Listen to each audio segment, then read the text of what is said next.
Hospital క్లీనినెస్లో ఉండించండి sir. తర్వాత పేషెంట్ నేను కూడా చూశాను, అన్నీ బాగున్నాయి సౌకర్యాలన్నీ, కానీ అంత గొప్పగా ఏం లేదు.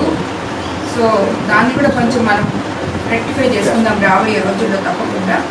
బట్ మీరైతే మాత్రం కొంచెం ఇనిషియేటివ్ తీసుకొని ఎంతవరకు మనకుందో, ఇంతమంది వర్కర్స్ ఉన్నారు కాబట్టి ఎంత వరకు మేరకు మనము క్లీనినెస్ ఇవ్వగలమో, పేషెంట్లకి ఏమి ఇవ్వగలమో అది మాత్రం దాని మీద కాన్సన్ట్రేట్ చేయండి. రాబోయే రోజుల్లో వర్షాకాలం కాబట్టి డెంగ్యూ ఫీవర్ వద్ద ఇప్పుడు నేను వస్తున్నాను అనేటప్పటికి హాస్పిటల్ క్లీన్ చేయాల్సిన పరిస్థితి ఉండదు.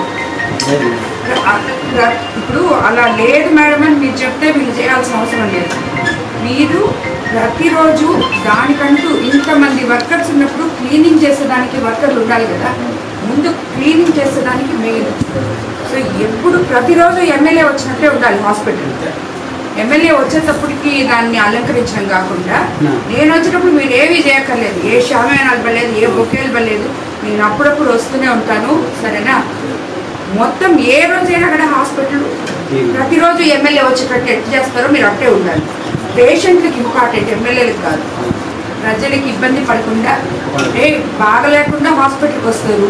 ఇక్కడికి వచ్చే వాళ్ళందరూ పాపం పేదవాళ్ళే వస్తారు. వాళ్ళకి ఉండే వాళ్ళ ఇళ్ళ దగ్గర ఉండే బాధలు కాకుండా హాస్పిటల్కి వస్తే కూడా బాధలు ఉండకూడదు.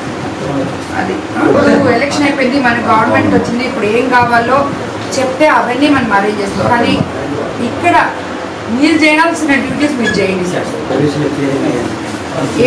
మన కాన్స్టిట్యున్సీలో ఉండే పిహెచ్సీలు అన్నీ ప్రైవేట్ హాస్పిటల్స్ లాగే ఉండాలి.